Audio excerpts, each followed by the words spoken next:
Nosso tempo é agora. No estúdio, Carolina Corol. Saúde os telespectadores da Freedom. Vamos direto para as notícias importantes. Os russos estão atacando Kherson. Pela manhã, a aviação bombardeou o centro da cidade e, segundo as autoridades locais, em cerca de 1 hora caíram cerca de 15 bombas aéreas.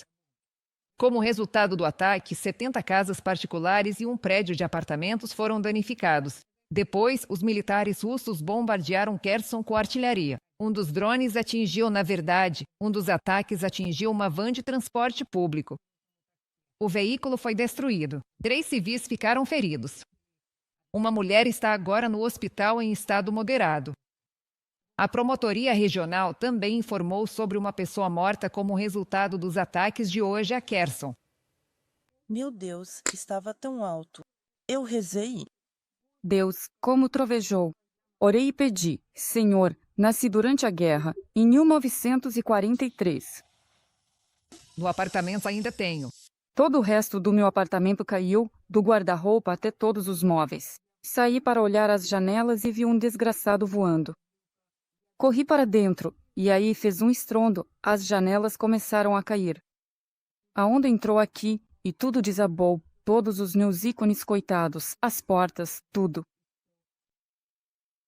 Durante a noite, as tropas russas atacaram a região de Donetsk. No subúrbio de Kramatorsk, o setor residencial foi atingido por drones russos. Em Slayansk, drones Shahed atacaram o território de uma das fábricas. E em Druzhkovka, os russos lançaram uma bomba aérea.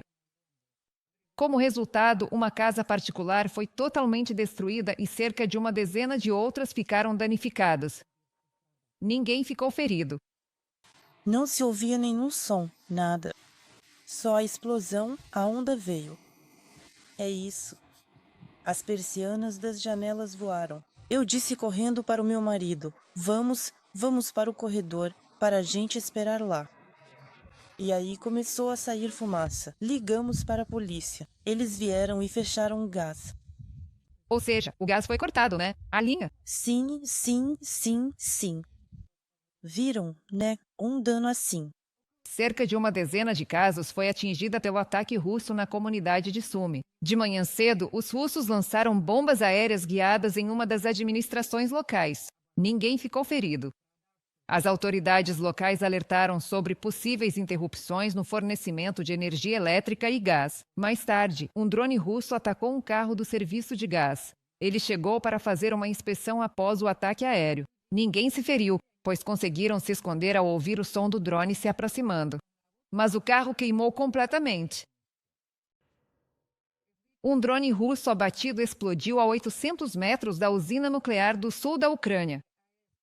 Isso foi informado pela AIEA. Lá, receberam informações da usina de que na noite do dia 24 e na manhã do dia 25 de setembro, foram registrados 22 drones na zona de observação.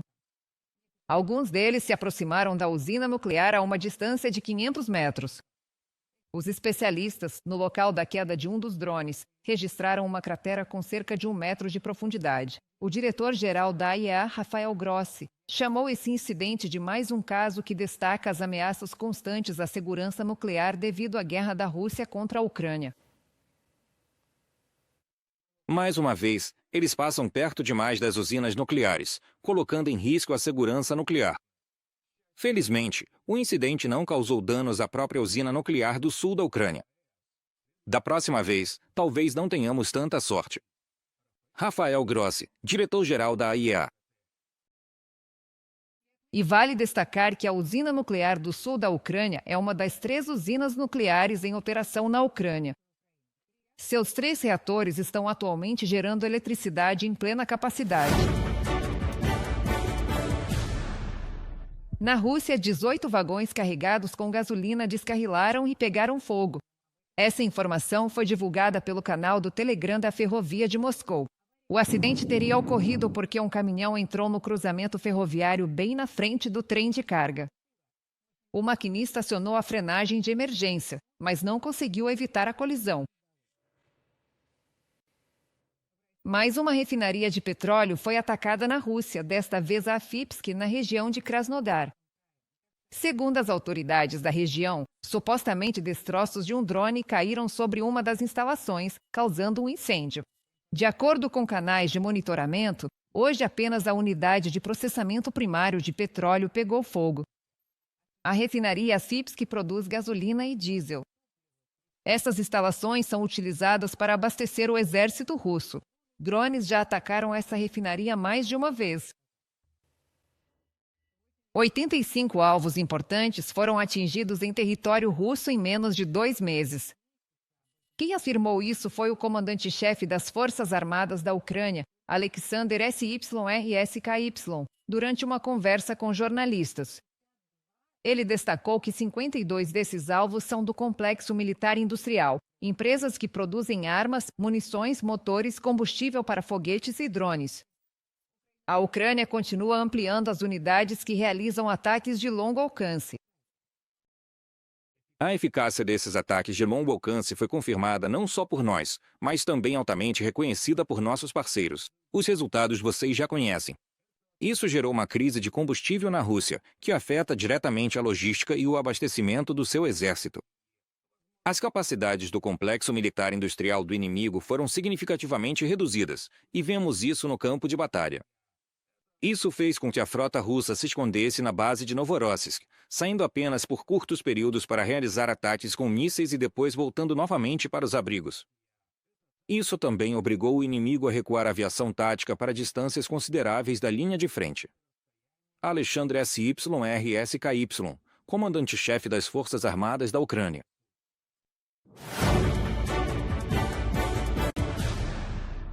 A Europa está iniciando a produção de sistemas Patriot e munições para eles. Isso vai ajudar a reduzir a dependência da União Europeia em relação aos Estados Unidos da América.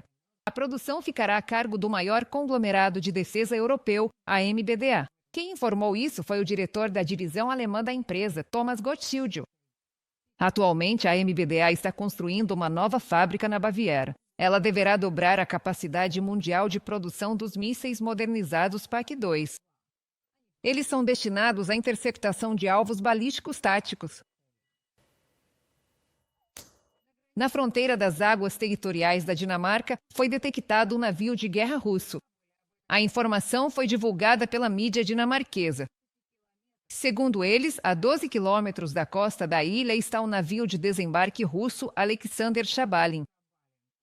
Os jornalistas conseguiram confirmar sua localização graças a imagens feitas de helicóptero. O navio está a uma distância de 70 a 270 quilômetros de todos os aeroportos e instalações militares sobre os quais, nos últimos dias, foram avistados drones desconhecidos. A Dinamarca e seus aliados responderão à Rússia em caso de ações hostis e agressivas. A declaração foi feita pelo presidente do Comitê de Defesa do Parlamento dinamarquês, Rasmus Jarlov.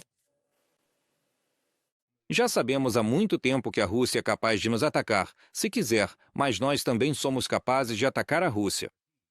Vamos encontrar uma maneira de responder de forma proporcional.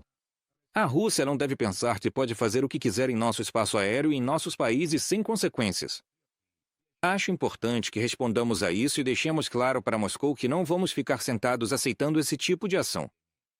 Rasmus Jarlov, presidente do Comitê de Defesa do Parlamento da Dinamarca, em entrevista à BBC. Os Estados Unidos impuseram sanções contra representantes estrangeiros de estruturas norte-coreanas. 5 pessoas e uma organização entraram na lista. Eles ajudaram as autoridades da Coreia do Norte a obter receitas ilegais com a venda de armas para Mianmar. Com esse dinheiro, o regime norte-coreano financiou o programa de criação de armas de destruição em massa e mísseis balísticos. Tudo isso representa uma ameaça direta à segurança dos Estados Unidos e de seus aliados. Então, Washington continuará a interromper as redes financeiras dos cúmplices norte-coreanos, enfatizou o governo dos Estados Unidos. Enquanto isso, a Coreia do Norte está concluindo o desenvolvimento de um míssil balístico intercontinental que será capaz de realizar um ataque nuclear contra os Estados Unidos. O presidente da Coreia do Sul afirmou isso. Jae-myung, Seja para negociações com os Estados Unidos ou para seu próprio regime, eles continuam a desenvolver mísseis balísticos intercontinentais capazes de atingir o território americano, carregar uma bomba nuclear e bombardear os Estados Unidos. Pyongyang ainda não obteve sucesso completo no desenvolvimento de tal míssil. Mas o processo está em fase final. Lee Jae-myung, presidente da Coreia do Sul.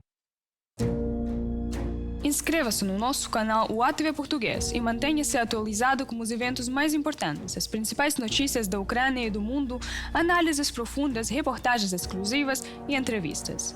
Tudo ao alcance da sua mão em nosso canal. Junte-se à nossa comunidade de espectadores e mantenha-se conectado.